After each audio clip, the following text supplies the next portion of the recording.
Bringing up a vegan child, question I get asked sometimes is, what are you going to do if your child turns around you and says, Daddy, Mummy, I want to try eating some meat, or I want to try eating some fish or eggs or cheese or whatever.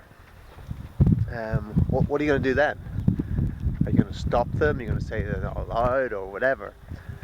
And no, I don't believe in that, because because then you get rebellion, and there's always that possibility. There's always the possibility that if you're vegan and you have children and you bring your children up vegan, that there's one day they will turn around and say they want to try it. Especially if all their friends eat meat and if they go to school and that sort of stuff, then there's a possibility, And a lot of vegan parents have freaked out, not knowing what to do because their child has done that. And really, it's quite often down to just poor strategies, poor strategies in their parenting and teaching their children and things like that, just because they haven't known any better, right?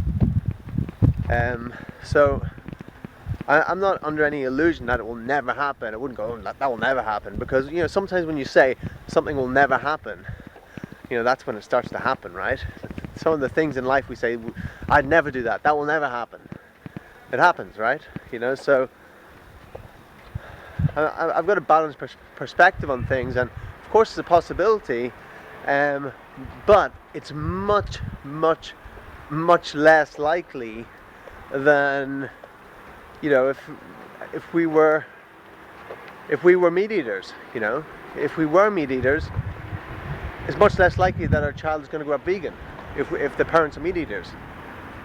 But if you're vegan, then the chance your child will grow up vegan are much higher, right? Much higher, hugely much higher. I know some people that have been vegetarian from birth and they just remained vegetarian. And some of them said, yeah, I tried meat once or twice, but didn't agree with them or whatever. But this is how I would approach it. This is how I would approach it if one stage Indigo turned around to me and said, Daddy, I'd like to eat some meat. And obviously up to that stage we'll be educating them anyway on the reasons that we don't.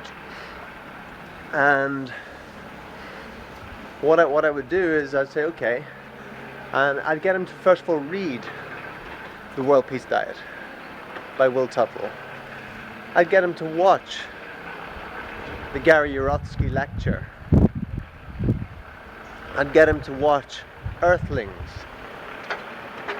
And if that wasn't enough, I would take him to a slaughterhouse and show exactly it happening real time in front of him, so he can smell it, so he can hear it like real time. And if that wasn't enough, say, okay, here's a knife. What do you want to eat? You want some beef? You want some lamb? You want some pork?